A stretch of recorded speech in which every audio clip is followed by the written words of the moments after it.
I ain't no Josie Scott. I walked a mile inside that pit of danger. Happy Monday, everybody. Welcome back to the Jojitorium. Once I think, remember too, whenever we found the German Scheiser corn. Let's not lie to each other. You're in twerk classes over there. That's what yeah. That's all it is. The fitness class. Working on them TikTok videos you like so much. Dead face.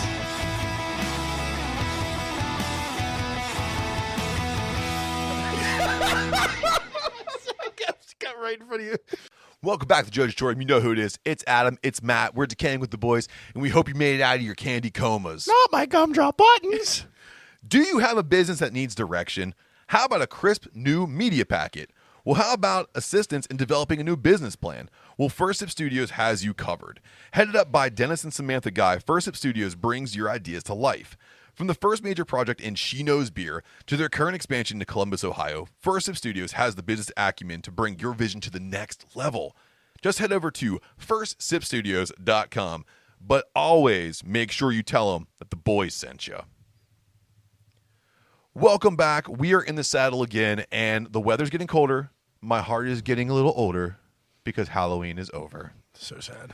Yeah. I think I celebrated Halloween for 6 days. Oh, yeah. Dude, it was like an ongoing thing. And cool enough, dude, you dressed like Art the Clown, and then your wife dressed like the little girl, demon. The pale girl, or whatever they're calling her. So, it was cool. Such a cool costume. Yeah. I looked more like Fart the Clown than Art the Clown, but she did a great job on the costume. That's just a comment on my appearance. Can we put a picture of you right here? Sure. Can we, right put there. Both of us right there. Right there.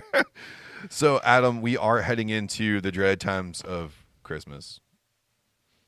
I know.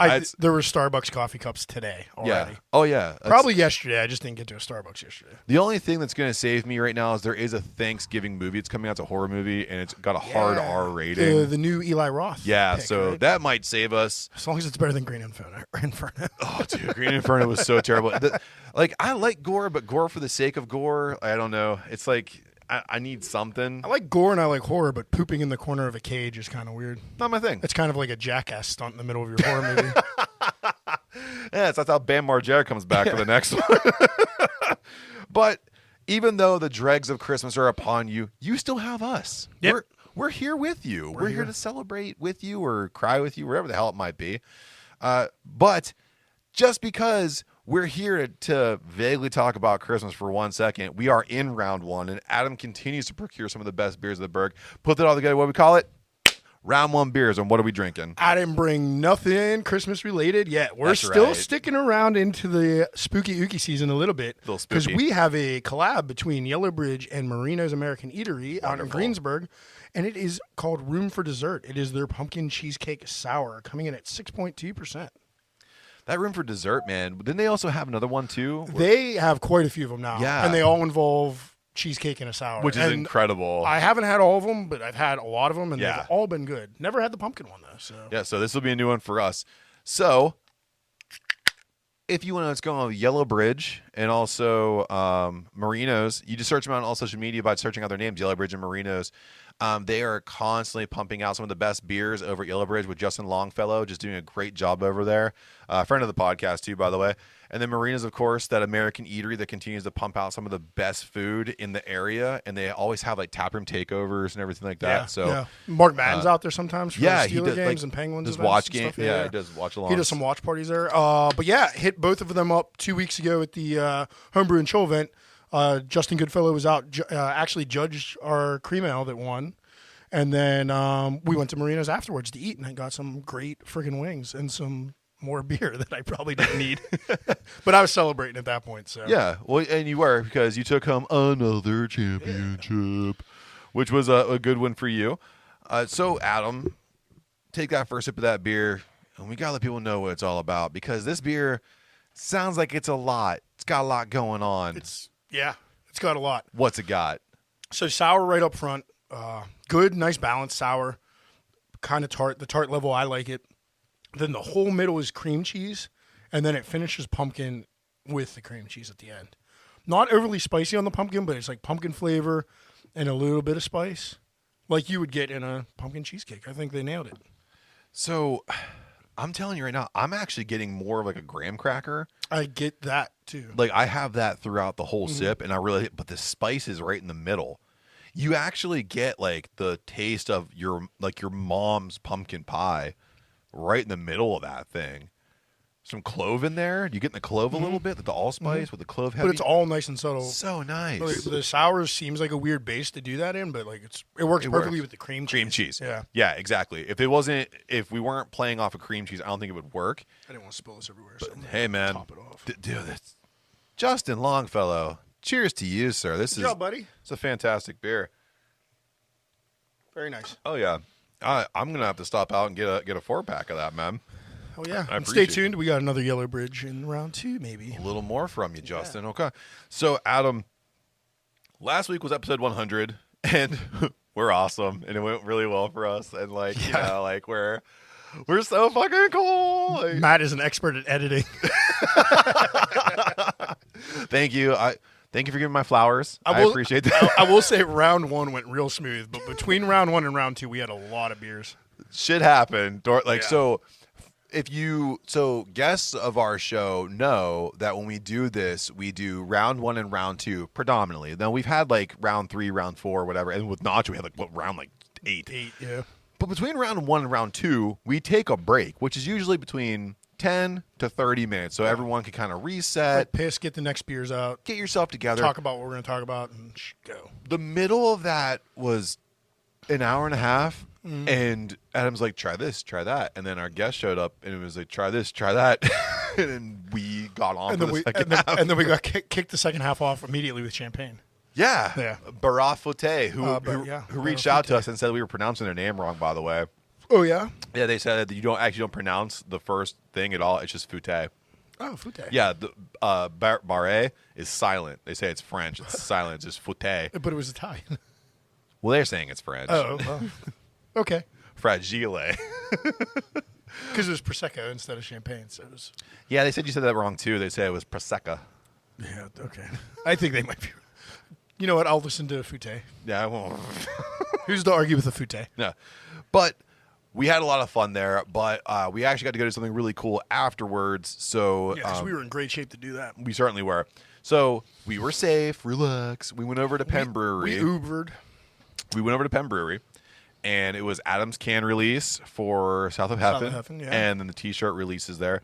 And then we got to see Pit Terra. Formerly Pot Terra. It was, yeah, you could tell. Now Pit Terra. Maybe going back to Pot Terra. Yeah, they said. They sounded great. I liked them a lot. Super loud. Yeah. Oh, Woo. yeah. Like it should be.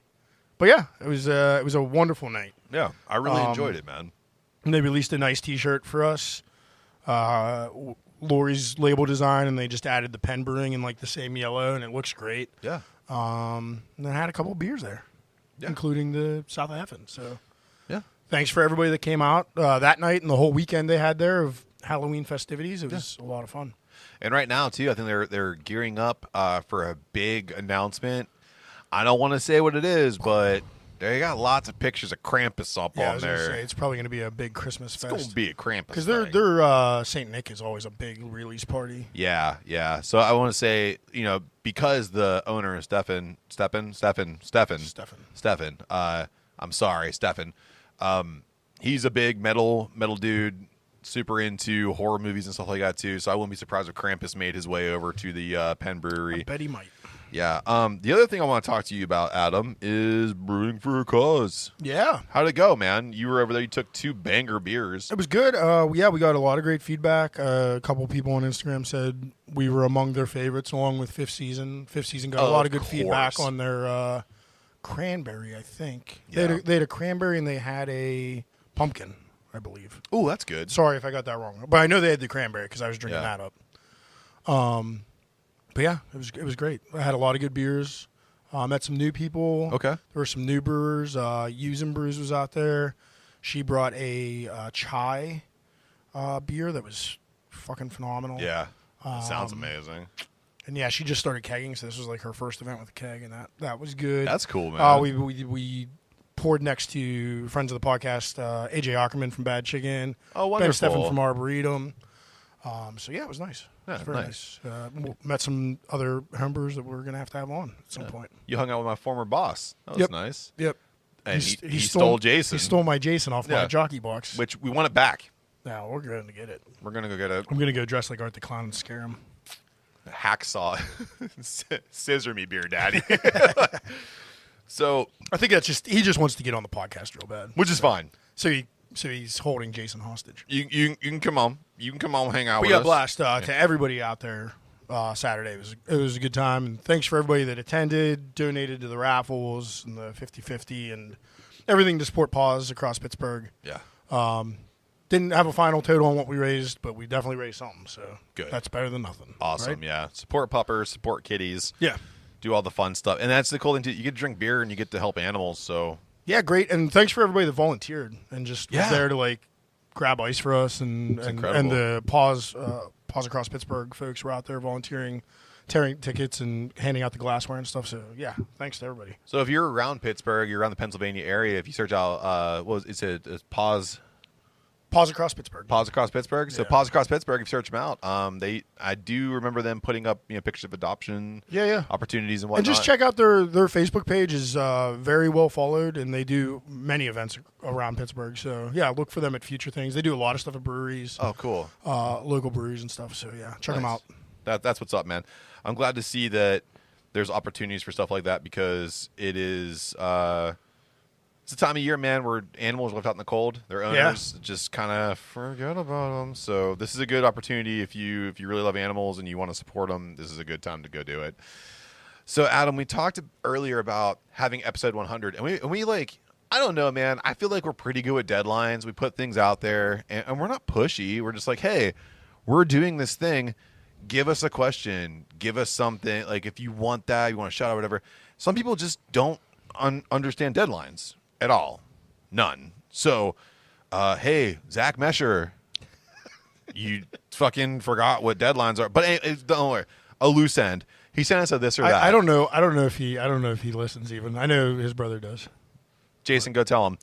So, would you rather go to a New Kids on the Block concert or a Creed reunion show, Adam? The Creed reunion show for sure, man. Yeah. I'm not a New Kids. I mean, there's a huge difference in years. There's almost like a half a decade there. Yeah. I was 5 when New Kids on the. I was 5 and a male, so I wasn't really into New Kids on the Block. Right, especially back then because that was I was a young one of the impressionable first boy bands. I was a young impressionable teen when Creed started rocking the shit out. I started wearing wife beaters. Yeah. Like what they called them back then, which is a terrible name for a fucking what do they call it? A tank top or whatever. He started throwing the coats of his shirt back and. Can you take me? It's always Creed. Why wouldn't it be Creed every time? New Kids on the Block. What kind of question is that? But let me just tell you something. Secondly, off of what you have done, I want to say that you two, Zach and Jason, you're dancing with the devil. And as my partner likes to say here, you aren't on the level of the devil. That's right, Mesh Mash Brewing. The Bang Bang Beer Gang, we're challenging you. You talk a lot of shit out there, but we want you to come on this podcast with us, and we're going to do a tag team trivia throwdown. We want you to come here and say the things that you want to say to faces. And then we're going to show you that we are dem dudes. We are dem boys. So if you want to come on, you name a time, the place. Yeah, Daddy. You come to the Jojitorium. I dare you to come to the Jojitorium. Baklava. And you come down here and you dance in the flames with the devil. You're going to get burnt. Bang Bang Beer Gang. Can't hang. Are you my Paul Heyman? My name is Matt Anderson. I heard they also didn't like our Shat-Faced. They didn't like Shat-Faced, Yeah, which is also so they a thing talked shit on that. I didn't really Yeah. appreciate that either. Man, bummer. So you guys can come in through here. Super bummed. And we are going to go ahead and we are going to thrash you. And that's fine. It's fine. Didn't even try our cream ale. It's fine. Hated man. Shat-Faced. Hate Shat-Faced. It's just, I don't. They probably don't even have an opinion on the marshmallow. It's a shame. Bam. It's a shame. So, Adam, It hurts, but we're going to get even. We're going to go to combat sports news. All right. So, from Buckle to Bella, Bellator, and Bat the Boys bring the best combat sports news in the biz. If you've been living under a rock, you totally missed out on Francis Ngannou rocking Tyson Fury's bell. Knocked him down. On October 28th, we got to see Francis Ngannou take on Tyson Fury on what many consider to be a dream fight. However, the stakes were raised when Fury did announce a heavyweight championship unification match against Alexander Usyk in December. Well, the problem with that is that Francis decided to bring his A game to the fight, and he took Tyson to task, knocked him down, and has swayed public opinion over to Francis actually taking that fight. The scorecards absolutely do not reflect what happened in this fight. So we see 95-94 going to Ngannou, but the other two cards here, 96-93, 95-94 going to Fury, giving the Gypsy King the win.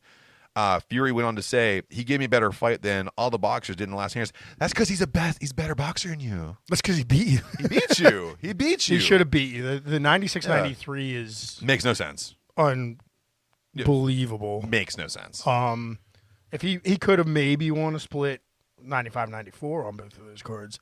But I don't even that's kind of iffy. It's a stretch. It could have been a draw, easily. It could have been anything. But I mean, I think the 95-94 in Ngannou's the best score.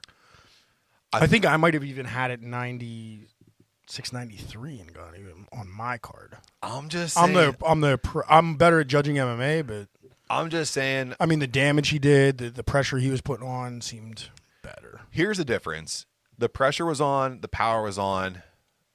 But the defense was on Tyson's side. Even though he was eating a lot of shots, he had more of like, I don't want to say the sweet science of it, but he had more of like the body flow to try to get out of trouble. But Ngannou had a huge gas tank and a lot of power, so you weren't getting away from this. And he brought the fight right to Tyson's kitchen and knocked him on his wallet. So what I saw was like skill level was higher on Fury's side.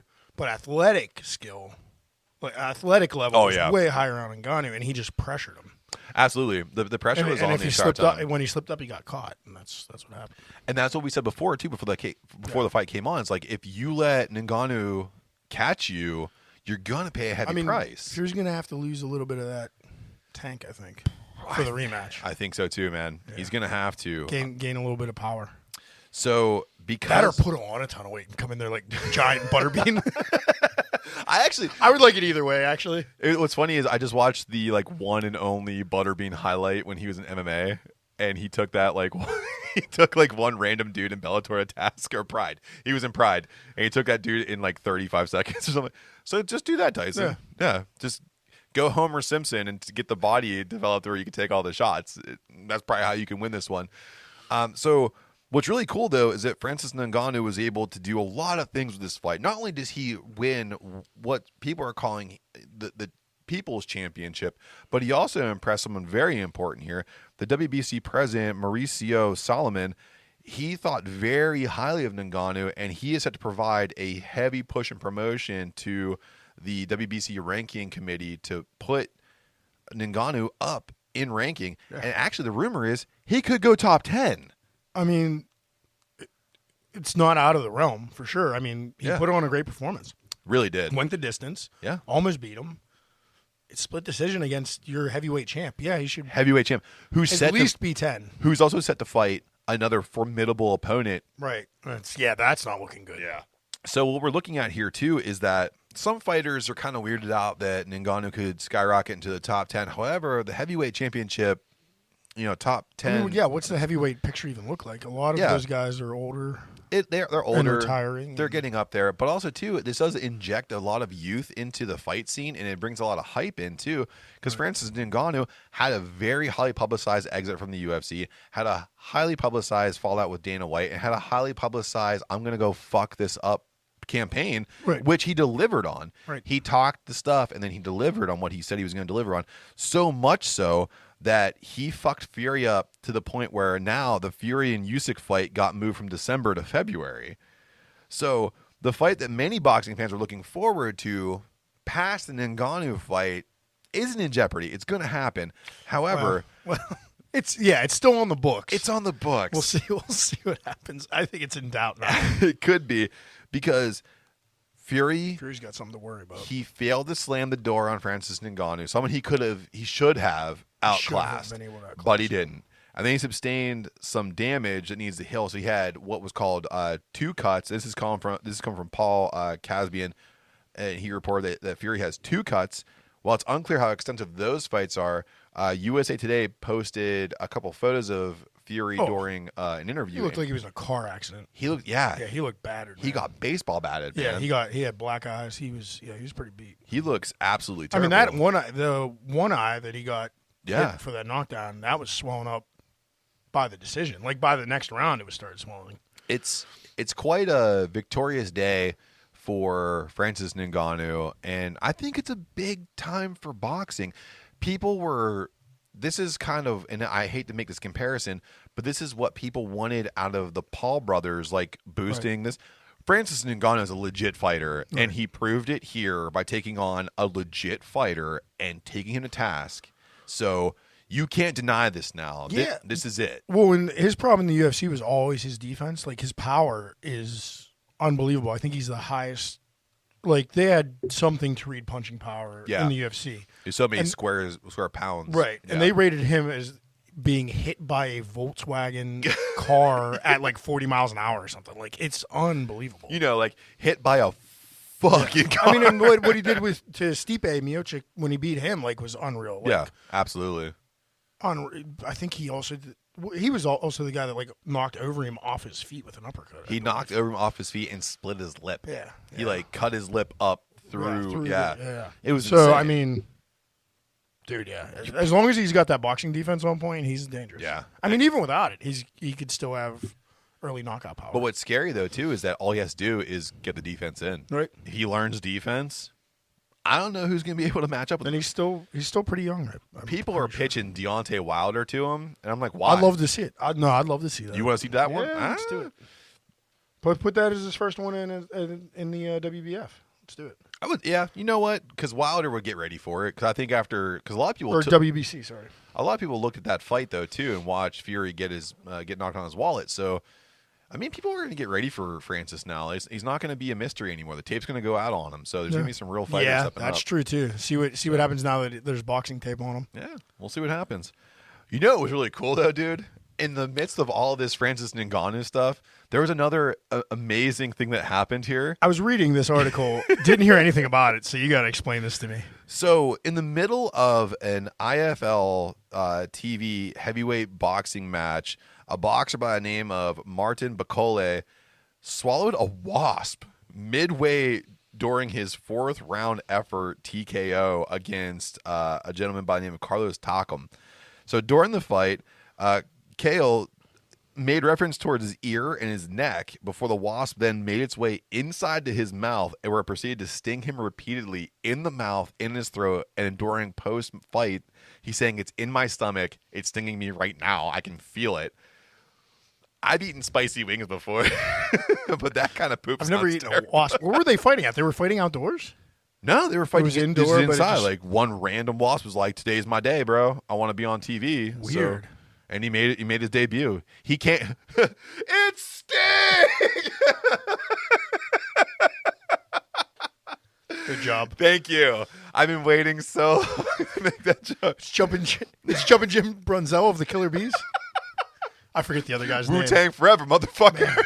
Is it Jeff Farmer and Jumping Jim Brunzell? I think Yeah. The Killer Bees. The Killer Bees, son. Sting, you can't beat Sting though. That was good. Thanks, man. Thank you. So this Congolese popping me on the podcast. That's what I'm doing, baby.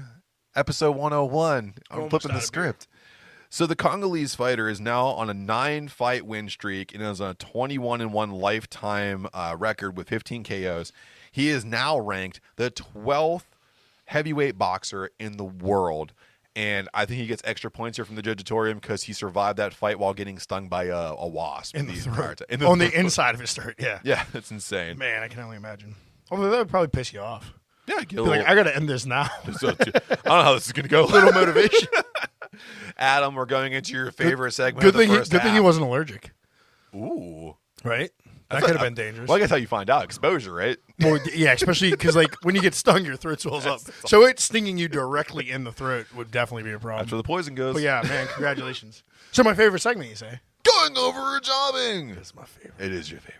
So, Adam. Let's see what's jobbing this week. We have. I like when stuff's jobbing. I do too. I love talking shit on it. Dirt sheets. So, Adam, one of the hottest free agents in professional wrestling now is Will Ospreay. Sure is. And there is this rumor out there that he's kind of doing this thing right now, but he's going to sign with WWE.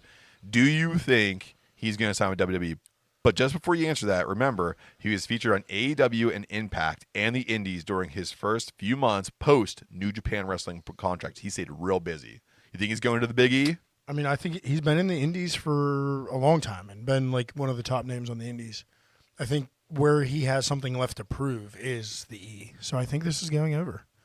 I don't even think there's anybody I want to see him fight in AEW that he's fought already. Daniel Bryan was the last one. Yeah, that's true. You know, like I don't want to see him and Moxley. Like pound sand. I don't care about that. Yeah.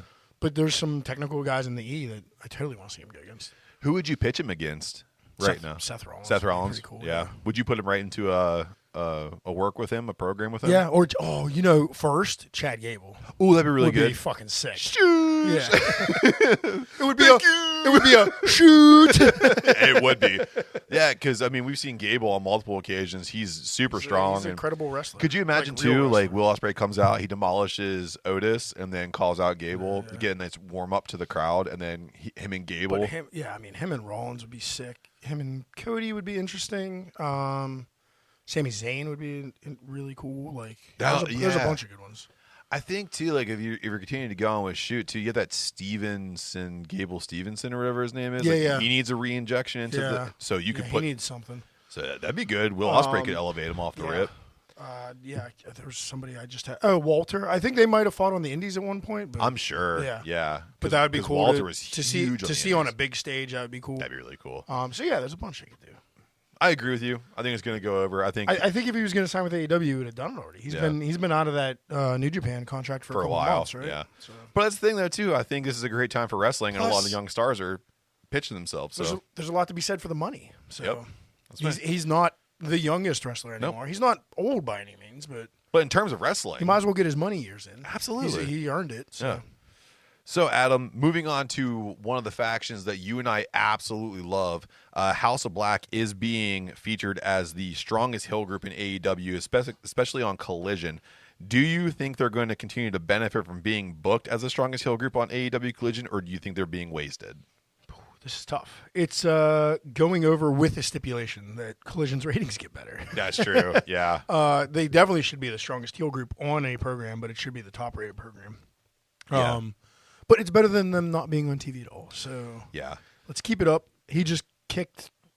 Well, it was Bryan Danielson. Yeah, and that's it's not going to happen now because he broke his orbital bone. Yeah, which I thought was a work, but then I saw photos. It looks like a shoot.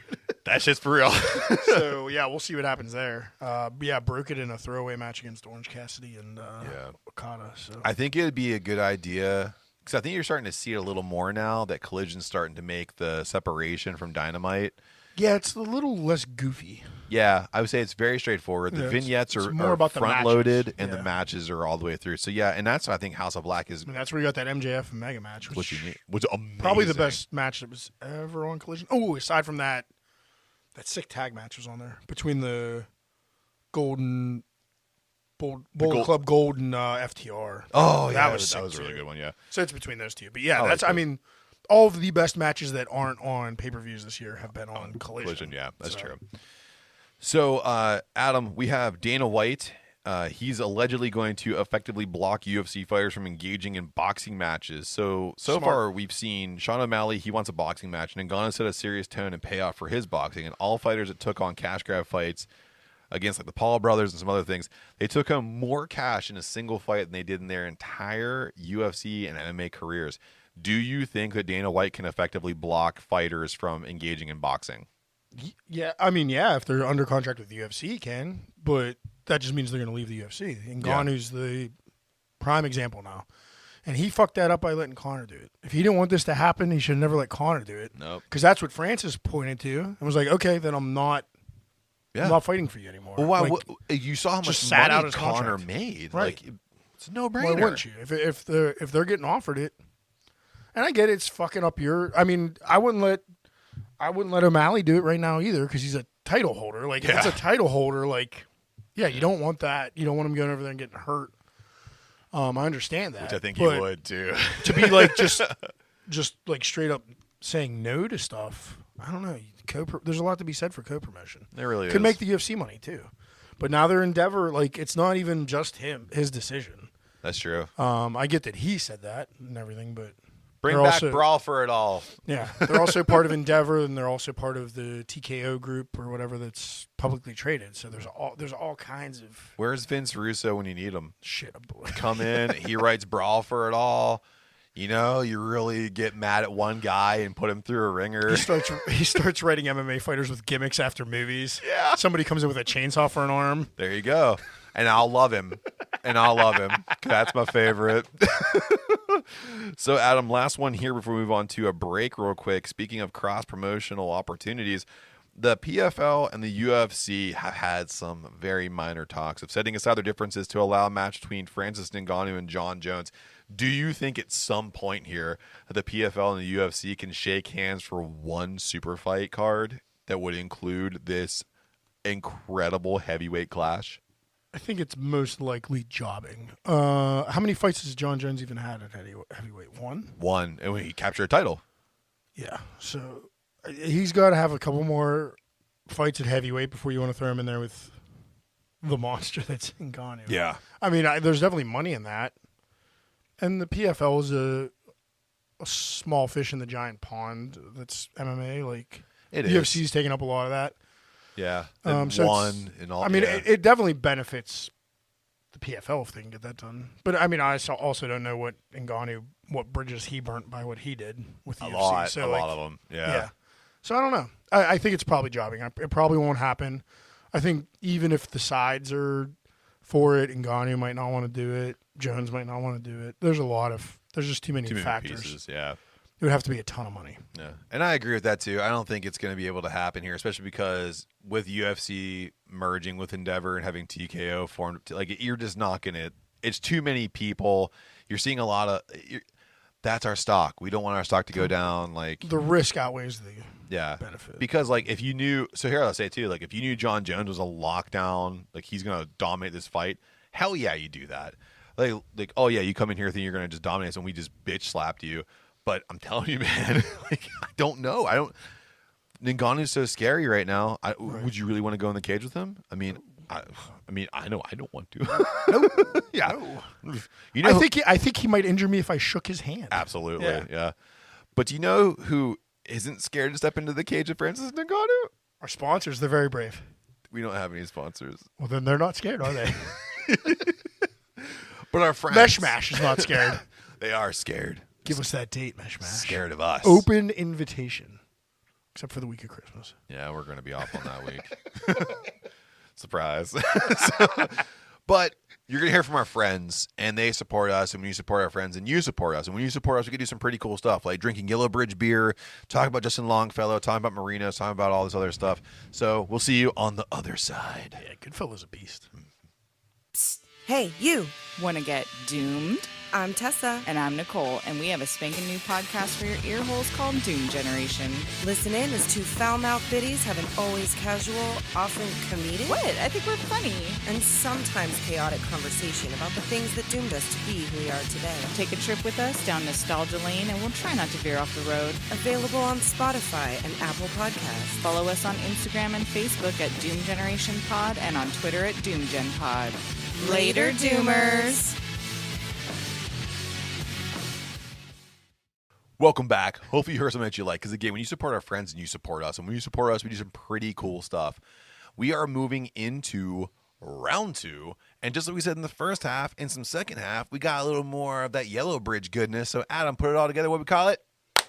Round 2 beers. What are we drinking? Hell yeah, we got another one that is a fall favorite now out there. I've never had this one before, though. It is called Spooky Dude, but it's out off of their Dude Wants Juice series, which is their New England's. So I imagine it's a New England Blood Red IPA with hibiscus. Yep, looks like I'm right. Looking on ear pour. Awesome freaking color. This is coming in at 6%. So again, thanks to Justin Goodfellow for gave us these beers to feature on the. Oh, thanks. I don't even Justin. think he didn't even say feature them on the podcast, but of course, but we will. But yeah, thanks, man. So I can tell you right now, it doesn't make sense it doesn't make sense at all, because when I see it coming out, I'm not going to think it's going to smell very danky, and then I put my nose to it, and it's got that dank, baby. Yeah, I smelled it as soon as I cracked my can. Yeah.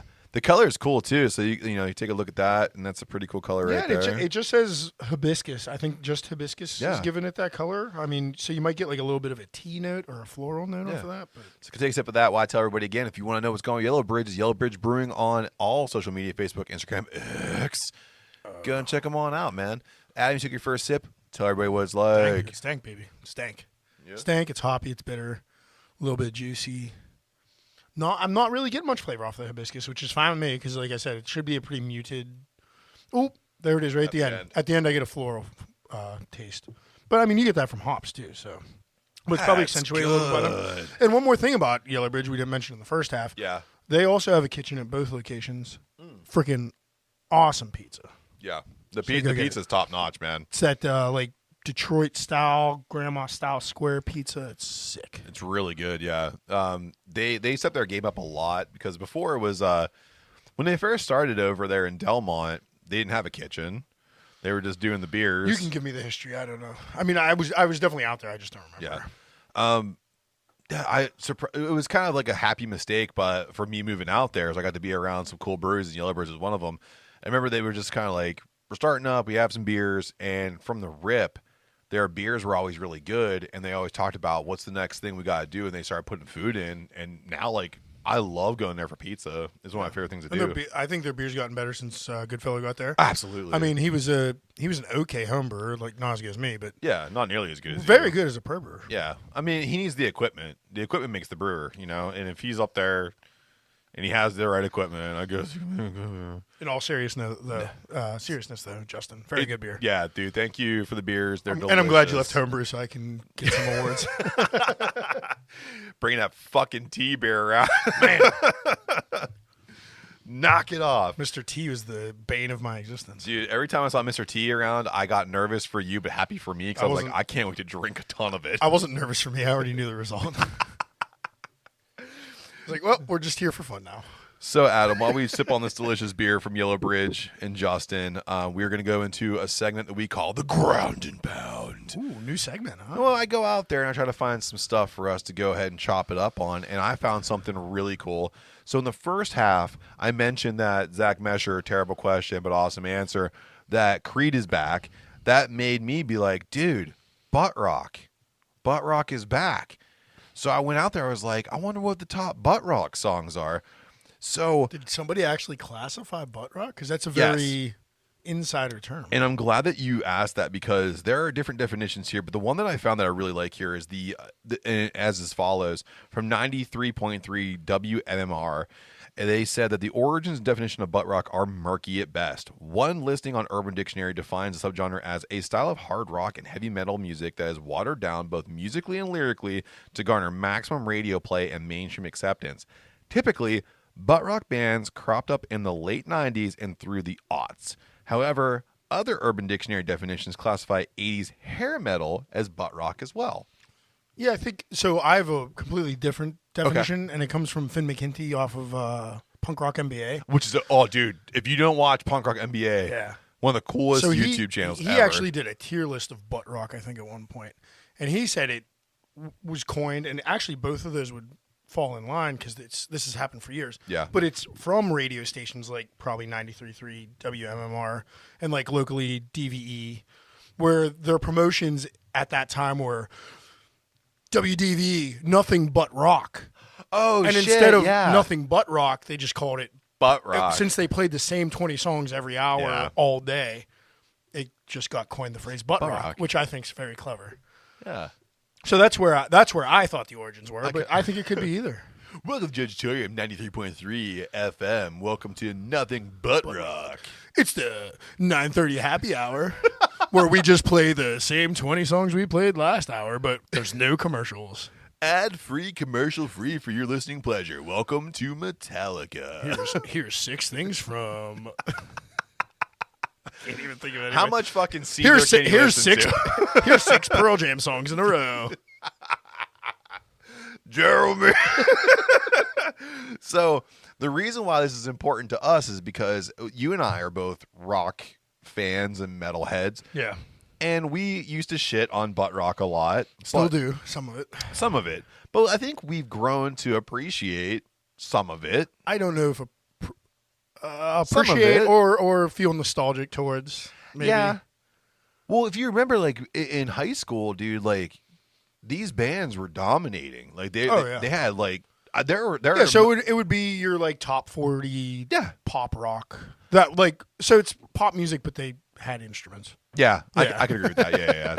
That's probably the best way to put it. Yeah. I would say, pop rock with instruments. You'll see as we get in the list. There's a definite trend to their sound. So 93.3 WMMR came out with their top 11 list of songs that they felt are the quintessential butt rock songs for you to listen to so you can kind of get yourself into what butt rock really was.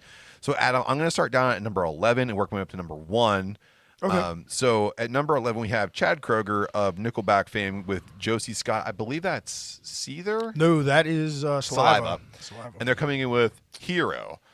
They say that a hero can save. I have a butt rock voice. From the original Spider-Man soundtrack. Yeah. So that's the first one they came in with. And if two guys couldn't capture butt rock any better, it's these two. Yeah, and you got like an acoustic opening and then an electric chorus. Like it's very dynamic, I guess would be the word. Dynamic with 3 chords. Yeah.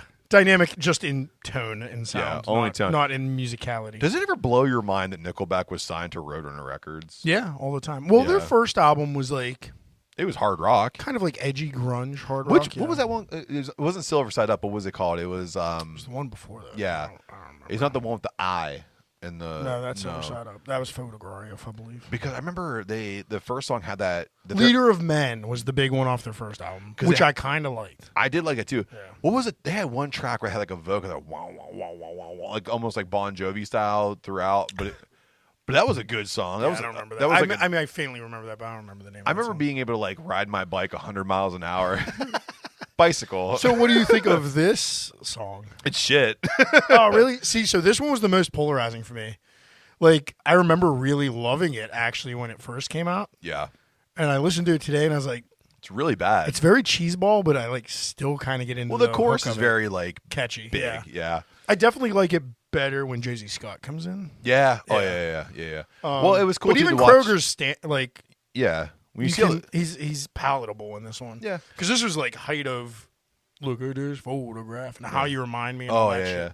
Well, also, too, all the vignettes of the Spider-Man movie behind the back. The video is pretty awesome for the time. And it was all the coolest spots in the movie. They put a ton of fucking money into the video. Super smart. So, Adam, moving number 10 here, a song that I think we both really like. It's Papa Roach, Last Resort. I can't say anything really bad about this song because it was nu metal, butt rock.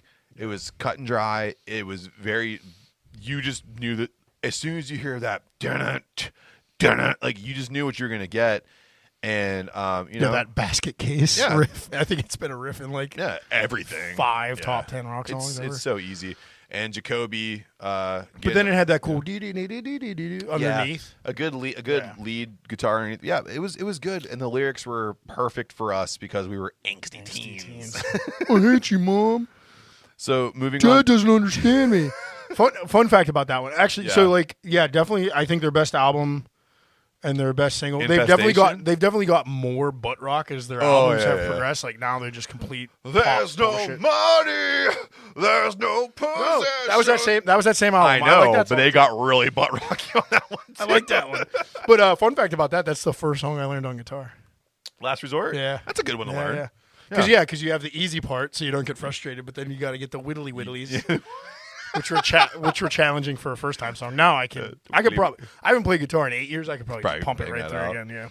That's what song I can play on my guitar, and I wish I could. I can play Wonderwall.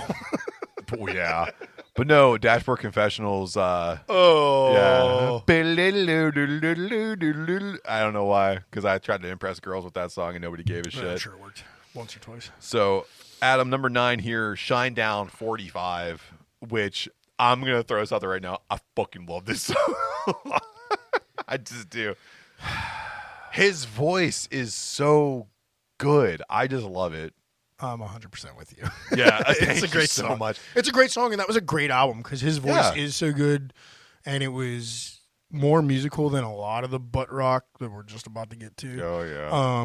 Taking a peek at the next one on the list, like it was more. There was way more musicality in it. Their songs had solos and like stuff that other shit didn't have. But yeah, this song was fucking. I really kick ass. And also too, I really like Shinedown's cover of Simple Man. Yeah, that was on the same album. Really like that was on that same album so much. Yeah, that's actually the one I prefer. I know people are gonna like kill me because I'm a metalhead, but I actually kind of prefer that. I'm a big Skynyrd fan. I am too. Even though I'm a metalhead. I like some southern rock. So speaking of southern rock, how about Rev Theory? Hell yeah! Probably coming in number fucking 8. Probably best known from I think it was the Blue Mountain State like theme song. Yeah, great show. Terrible song. I've never met a Rev Theory song I ever liked. Oh, Randy Orton's theme. Nope. I got voices in my head. I don't like it. I've never liked Randy Orton's entrance music. They talk to me. They understand. Yeah, hopefully someone does because that song fucking sucks. I'm with you. Everything Rev Theory. I can't, fucking blows. It's lazy. It's repetitive. It sucks. Well, good for him that he got that on for Randy Orton because I'm sure he's getting residuals for it. So that's good. They just redid it for the return. Yeah. I want all the artists to ever make music to make money. I really do. They just did it for the return that everybody just saw at Crown Jewel on Saturday. That's right. Yeah. Welcome to the future. Or at Survivor Series. He'll be good at Survivor Series. He's probably returning at Crown Jewel though. Get that payday. I would say. Yeah. Get that payday. Speaking of paydays, Adam. Theory of a Dead Man, Bad Girlfriend, terrible fucking song, amazing music video. I don't remember the music video. He goes to I'm sure there's a strip club, and it is every alt girl we ever fell in love with in our high school. It's like you're like, oh, remember that? I'm sure it doesn't hold up well. It's just a bunch of it's a bunch of guys being dancing and grinding. Look at my fucking leather pants. And like, oh, and you're like a stripper, and you're. I don't know, man. It's really out of touch, but I could tell you when I was a kid and I was watching it, I was like 15, 16, whenever that came out. Yeah. And I was watching, I was like, that's every fucking girl that I'm in love with from MTV. I mean, he was like the goofy dude with like the douchey like surf face and like he had the soul patch and like the rockabilly hair, but like didn't do rockabilly music. He did shit butt rock music. Yeah, that Bad Girlfriend worse than Hell Yeah.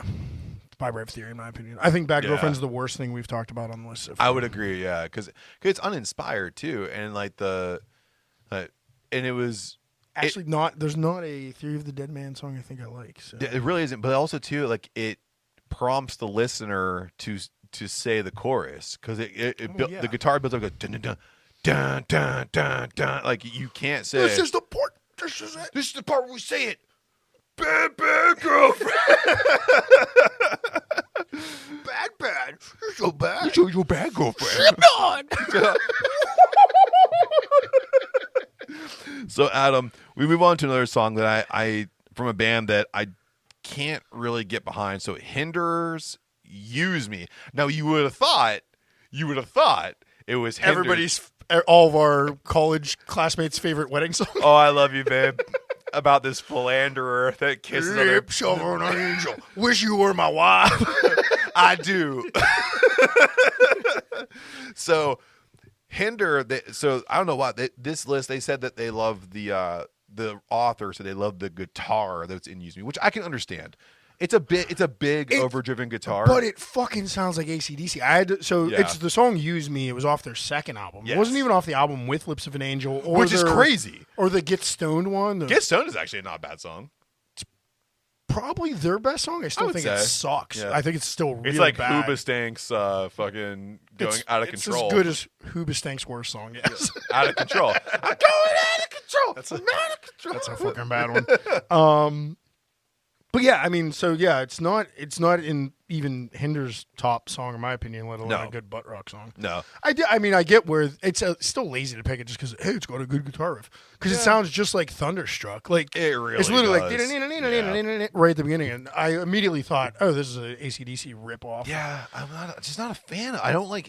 Also too. Also, I would say it's butt rock, but it is, especially Bon Scott era.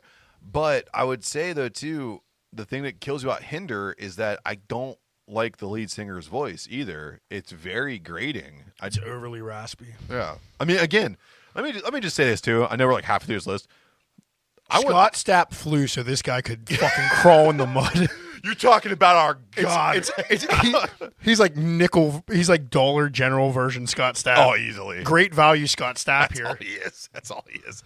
But all I'm saying is I want all these artists to continue to make money. Like, I don't want anyone to not, you did a thing, you made a hit song, like, it's cool.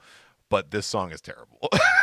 It's a really bad song. It's not even, I don't even know if it was, it might have been a single. I don't know. I didn't pay attention. I can't recall it ever being, but it has a music video. I just know those other two, Get Stoned and Lips of an Angel. I like Get Stoned a lot. That's a good one.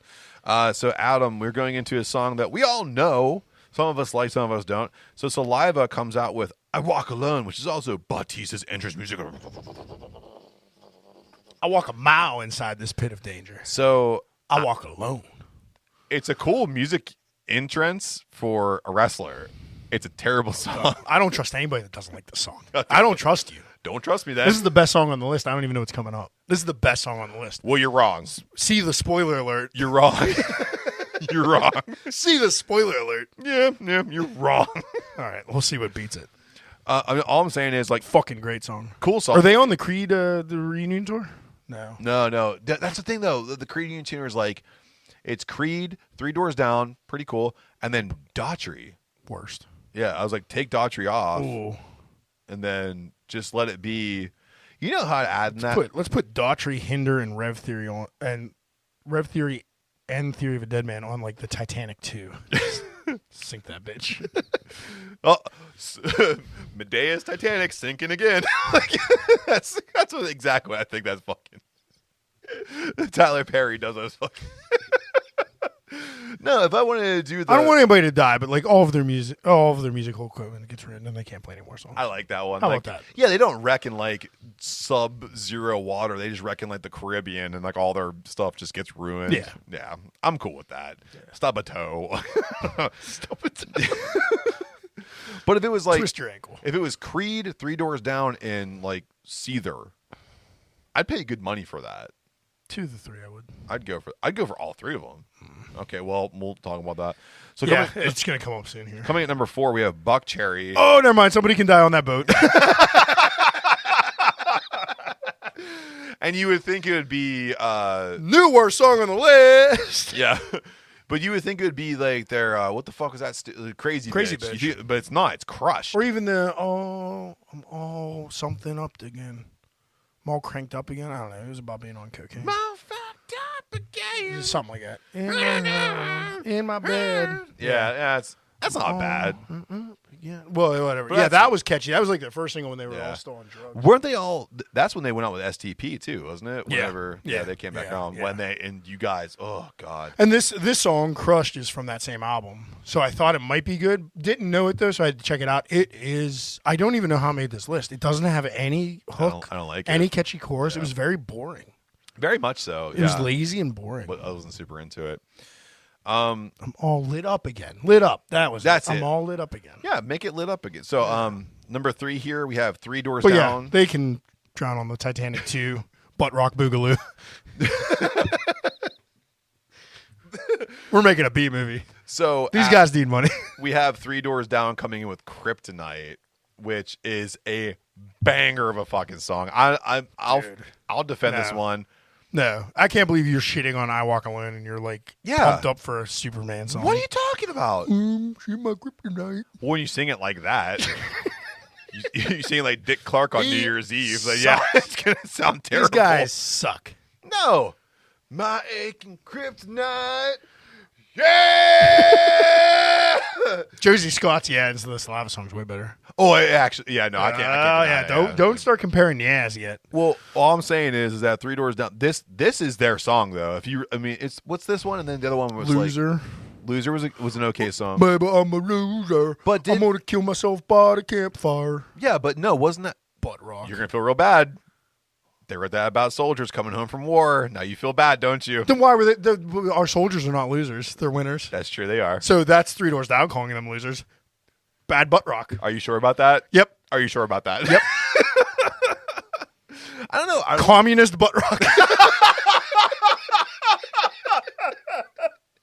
Didn't know they were communist. Oh, sorry. Are they from Canada or something? That's a good. Oh, there you go. No, but our next band is because we have Nickelback coming at number 2, and not with any other song that you would think it would be, but it's "Burn It to the Ground," which I only know from being the Raw theme song for a period of time. Yeah, we're going out tonight. Yeah. And I'll tell you this right now, this is what Nickelback would write a good song. I always say in butt rock, the thing that was always cool for me is if you could feel like you could drive your car down the highway to it. That's what made it good. I was a big fan of like STP or Velvet Revolver for that, which also definitely Velvet Revolver butt rock. Yeah, borderline butt rock. Borderline butt rock. But this song from Nickelback, "Burn It to the Ground," absolutely is butt rock. Absolutely, I will drive my car way too fast to it. It does give you like a little bit of an adrenaline push. It's fast. It's got hooks. It sucks. Yeah, well, but it's like that kind of cheesy. But that's the thing. Like you could see it being the background song for a Fast and Furious trailer or something. You know, like oh yeah. Intense action. We're burning it down tonight. Intense action. No, I like it. I like it. Canadian intense action. It's the Cannonball Run on Moose's Getting That Maple Syrup Treasure. I'm sorry. Y'all. I'm sorry. What was that all about? So, Adam. Shouldn't be racing for maple syrup. Get that poutine. Get that. Oh, dude. Yeah. Get that poutine. Everyone's all clamoring for the shit that comes out of trees. I'm here for that poutine. Yeah. So, Adam. Eat it, you dirty little pig. We go to that number 1. That spot that's reserved for the King of Kings, Creed. Triple H? Higher. No, Creed with Higher, baby. Triple H can suck it. So, Creed with Higher is at number 1 here, and I think very fitting. Not the best Creed song. Yeah, well, I mean, but definitely in the top of their discography. Like, very catchy chorus. Very awesome guitar work for butt rock. Yeah. Especially in the middle of the chorus. Like, he's doing runs in there. Yeah. Mark Tremonti's got some crazy guitar solos. I was going to say Tremonti is legit. He went to Alter Bridge, too, for a while there. And did better. With amazing work. Yeah. Well, I don't know. Better. Equally as good butt rock. Better singer. Sorry, Scott Stapp. Uh, Less Eddie Vedder, more range. Well, no. With I Miles think Kennedy. Different ideas. Different ideas. Well, yeah, different. Yeah. I think Alter Bridge was more classic rock than butt rock. No, I agree with that. Where Creed was more grungy. I agree with that. Christian. Yeah. Quote unquote Christian. They say they weren't. Yeah, they we weren't Christian. However, dude, you can't. You get hired to help blind man see. Come on. Jesus did that shit. He got hired and the blind man can see. Cure the blind man. The man that can't walk can walk. Yeah. The man that can't touch can touch. I'm 6 feet from the edge and I'm thinking. Is that what you're healed? So what's your? Oh, I'm not 6 feet from the edge anymore. So what's your favorite Creed song then? If it's not my favorite Creed song is Bullets. Bullets is incredible. That's a deep pull. I like Bullets. What about something that was a single? Oh, a single. I would say it's 6 feet from the edge. Oh, really? Yeah, I really do like that song. It'd be My Own Prison for me. That's a really good song. So I think what was kind of cool. All sucks, like compared to like our normal music. Yeah, I know. But when we get drunk down here and we want to do a sing along, we put some Creed it's always Creed. Yeah, Creed comes on. We usually spike a beer can or sometimes a pint glass. What if? Oh, God damn it. That was my dogfish class. Oh, can I change my answer? What If's my favorite song? What If's a good song. Scream 3, what's up? Best thing about Scream 3. Yeah, it's the best thing about Scream. I don't want to get in a fist fight with Matt, but yeah, best thing about Scream in general, maybe. Oh, come on. We'll debate that on a future Ground and Pound. That's not nice. But So- I like them as number one. So let me throw this out to you that we talked about 11 songs. We found some ones we didn't like.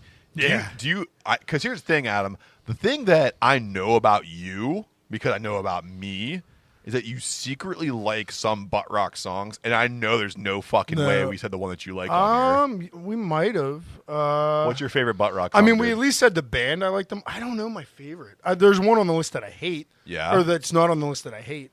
My favorite butt rock. I was really into Saliva. Like their first album. I did like Saliva. With Click Click Boom. Click, boom. And Your Disease and all that. DOD was sick too. See, I think they were more new metal. They were, but Except for like Alive. I feel So Alive is pretty butt rocky because they started using them for like the Navy or Army commercials or whatever when we were kids. I feel so Yeah. alive. Yeah, I can That was see pretty why. butt rocky. It But was. yeah, POD probably crushes. If we're considering them butt rock, they're pretty fucking good. They're pretty good. Seether, like you said earlier, I Yeah, did like Seether. I like Seether. They were very grungy, like post grunge. I kind of feel like they were like trying to be the resurgence of Yeah. new age grunge. I mean, all of these bands had like good. yeah. Their like first two albums were good, and then they got super. Yeah. Well, they had to make rocky. money. Yeah. They make money. So what was your? So if you had to go back to that time, then too, like if you could pick a song out of that era and put it on this list, what would you pick?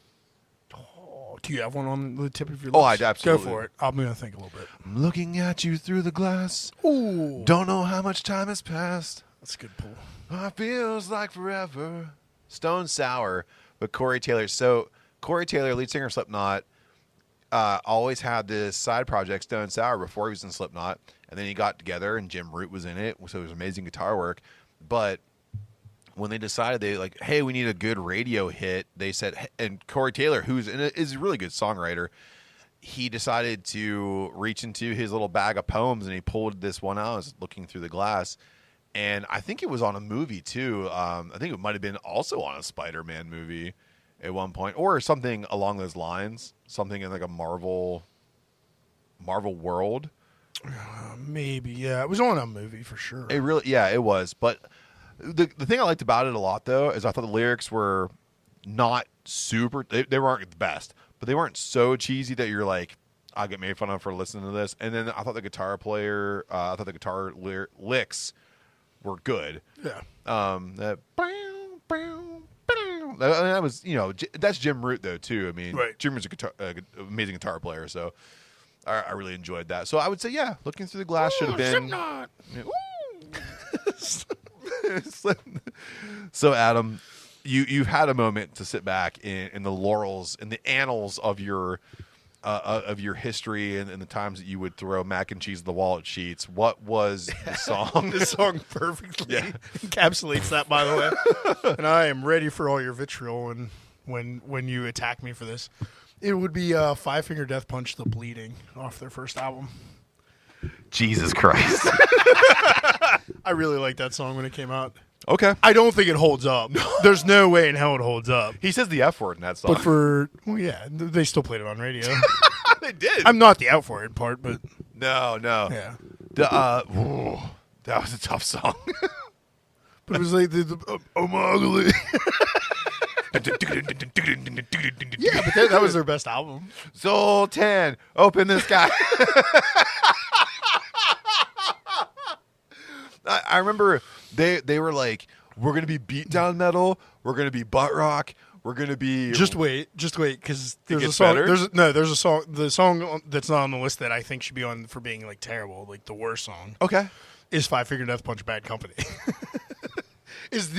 I think that is the definition of what a butt rock song is. Yeah. Yeah. Oh, yeah. So I go both ways with that band. Oh, like yeah. I really enjoyed their first album, and then the second album came out, and I was like, I don't like you guys anymore. And it's like, I'm going to just listen to the Iowa album and throw mac and cheese at the wall.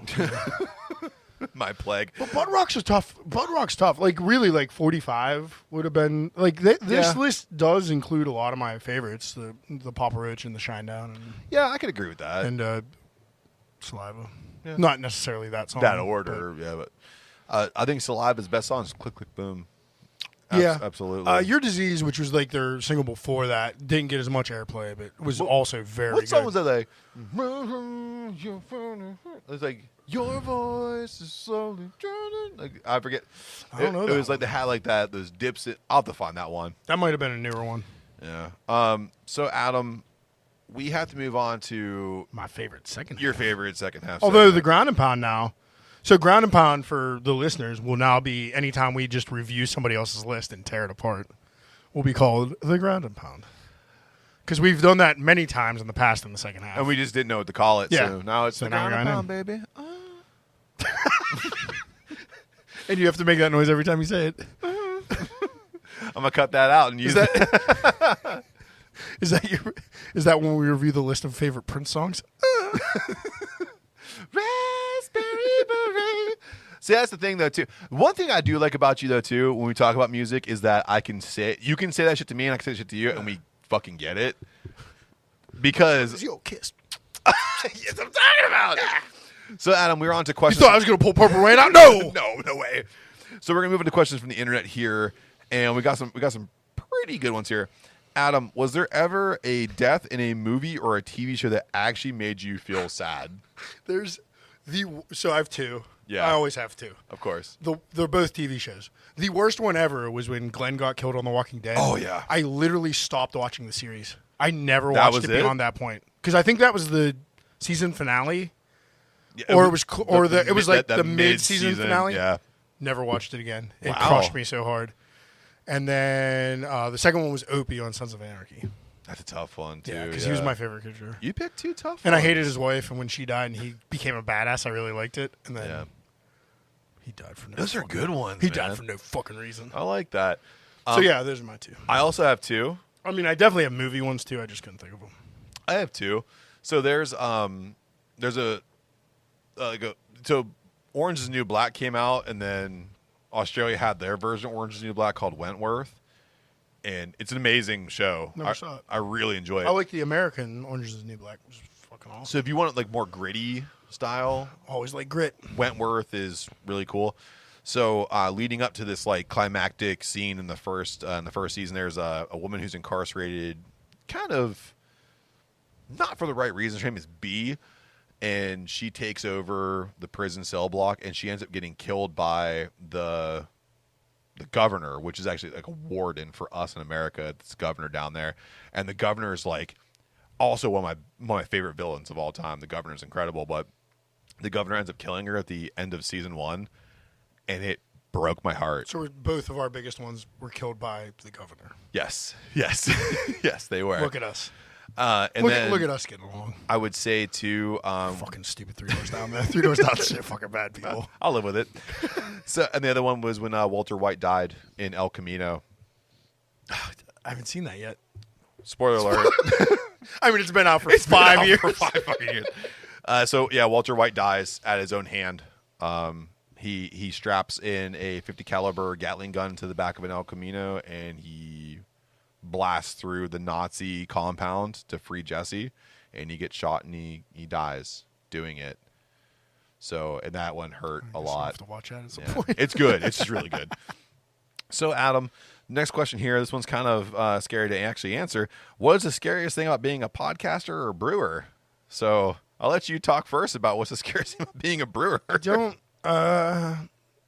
know. There's nothing that really frightens me. There's stuff that gives me anxiety. So I'll go with what gives me the most anxiety is the fermentation stalling, or like completely going to sleep before the beer's all the way done. So, for people who don't know, So that would be like it could be just an unhealthy pitch, or you didn't get a good starter. The yeast wasn't active enough to eat all the sugars in the beer. Okay. And it just stopped early, so your beer's going to end up really sweet. And for most styles, that means undrinkable. okay. And there's not much you can do other than like try to heat it up, agitate it, repitch it, but all of that opens up risks for off flavors. Okay. So like, I guess at my stage now, it's that. Other than adding weird adjuncts to stuff, like after the brewing process is already done, like that gives me anxiety too. But that's kind of at my own hand instead of like just yeast health. Like, and I do everything I can to make sure the yeast is healthy, of course. But yeah. it's happened before, and it's been fixed. Since the new system here, we haven't had it happen much. So thankful for that. That's the good. Schwartz beer had a little scare on that, but it turned out just fine. So Perfect. yeah, I guess that's it. Like nothing super scary or nerve-wracking. Like, I mean, once that beer's done, and if it tastes all right, it tastes okay. I get huge anxiety on competition days that people are going to like it. But if I think it's solid, it's at least solid. It might not be the best thing. But. The one thing I always expect is the day before competition. Like, you and I talk every day. Every day we talk. Equipment failure Equipment failure at a festival would be huge. terrible. But like, I bring all the tools and like backup stuff for everything. Yeah. That like just my paranoia kind of sets me up to not be scared anymore. And that's what starts like this. I call it the wave of communication that happens from you to me the day before a competition. Oh, I talk to you a lot the day before, and then I'm silent the day of. Yeah, because I like just want to get there, want to get set up. As soon as I pour the first beer and it's foamy and it's cold, I'm like, all right, I'm good. I'm gonna go get drunk now, and then I don't care at all. So in terms of being scared of what what happens with being a podcaster is, well, I think every podcaster is afraid of an episode flatlining, and flatlining is just like not getting any listens. So something happened where people just don't listen to it, or they haven't listened to it, or they don't intend to listen to it. That's scary for me. But the other thing that's really scary for me, and it's happened, was when an episode we work really hard on it and the audio corrupts or the video corrupts. Yeah. So right now, you guys see this computer in front of me right here. I can see everything. I can see the video. I can see the audio we're grabbing. I see a ton of stuff. So now when I do this, I am so worried. So when I'm doing this, I'm capturing so many different things to make sure, like, the video fails, I have audio. If the audio fails, I have video with audio. And right. So I want to make sure and then, that you usually run like a backup of just the audio too. Yeah, absolutely. Just in case. Just in case. See the unseeable Bobby Notchev episode that never happened. That one hurts my feelings. That put us on a hiatus. Yeah. that was one put Daddy over the edge. So Adam, not for that reason, just so happened that it all happened at the same time. Yeah. And then Instagram fucking crashed the next day. I was like, what do we do? Yeah, you texted me in the not the biggest panic, but a pretty big panic for you. Like, is it post something to Instagram? Does it work for you? I think you thought Instagram shut down our account. I was like, no, it's just down. You're fine. I'm worried about that shit too. Sound reason to be upset. Yeah. But no, we were okay. So the last question here, would you rather be a professional at your hobby or be a professional in your favorite sport? Easy. Yeah. Pro hockey player. Pro highlight player. Oh, is that your favorite sport? No. Yeah, pro hockey player for sure, because get in, get out, make that money. That is pretty I'll open a brewery after I retire. Yeah. Shit, man. Even if it's shitty. These guys retire at 32. And they're he's been in the league for 20 years. With a couple $1 million. Yeah, I do do your that. fucking thing. Even if I'm not the best player, I'll have a couple mil. That's true. Yeah, if you're a fourth liner, you're still making six figures. Yeah. Well past 100,000. Yeah. So let's do that. What's the fourth line? I think it's like $750,000, something like that for a fourth liner. I mean, yeah, if you're pretty good, probably. Yeah, like Craig Adams. Yeah, good old Craig Adams. He would have made close to $1 million a year. I think I'd like to be a professional at my hobby because my favorite sport, I don't know. Dude, I fucking love soccer.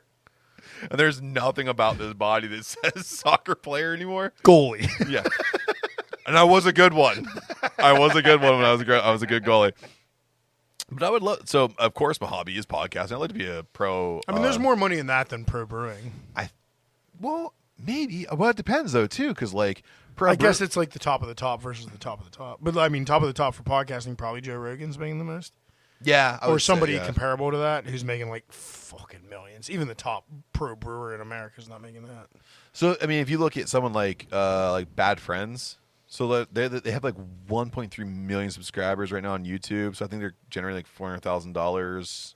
Yeah, I'd take that. Yeah, I would too. Yeah, I would be a pro podcaster over a pro brewer. To be honest, that'd be a lot of fun because I would just turn that money into Well, I was gonna say into working to be a pro brewer. If I was pro, you're here, so that means you're pro, and then the money we just put it into the brewery and we do both. There's also both of them are dreams for me, but one's definitely more of a fantasy, which would be the pro athlete or the pro less of a fantasy, but still kind of a fantasy. Sure, pro podcaster.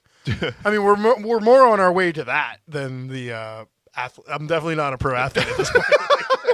we're in our late 30s and fat. We're fucking Never done. happening.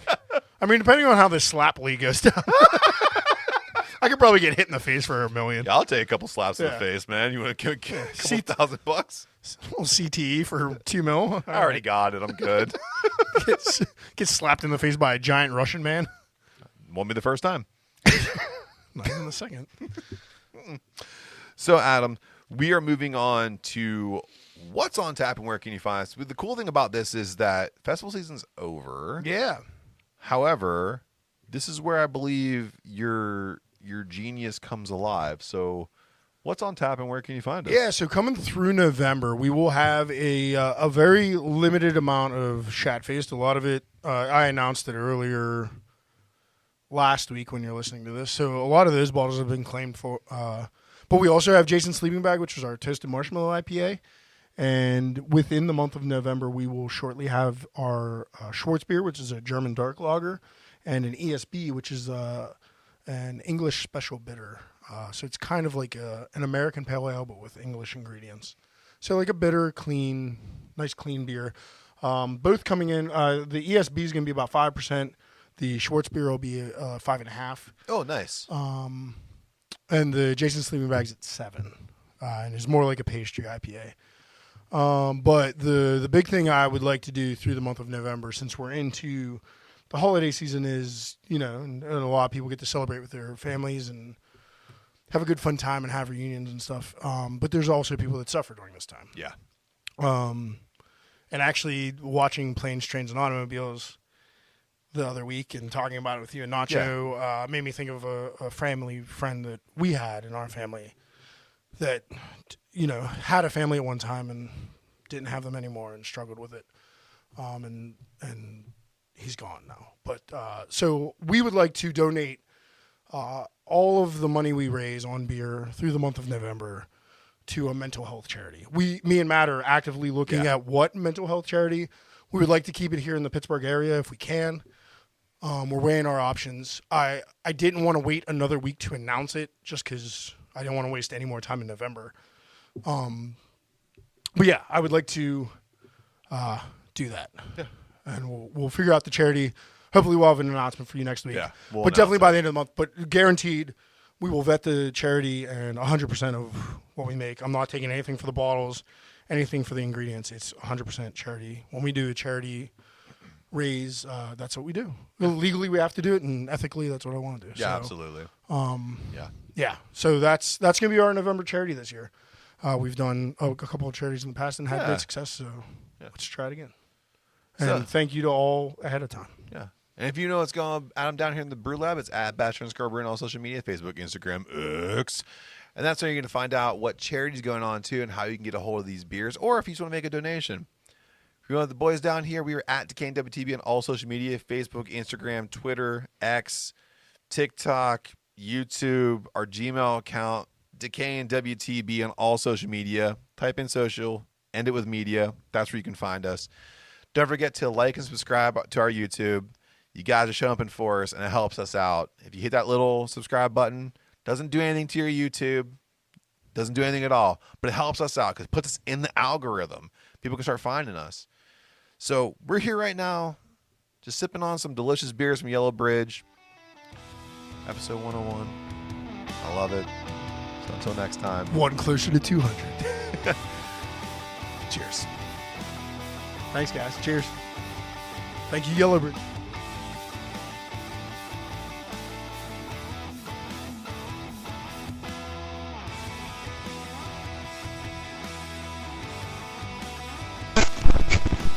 Scott Stapp hits that in a song too. I bet he does. What if? What if? What if? What if? What if? Ah!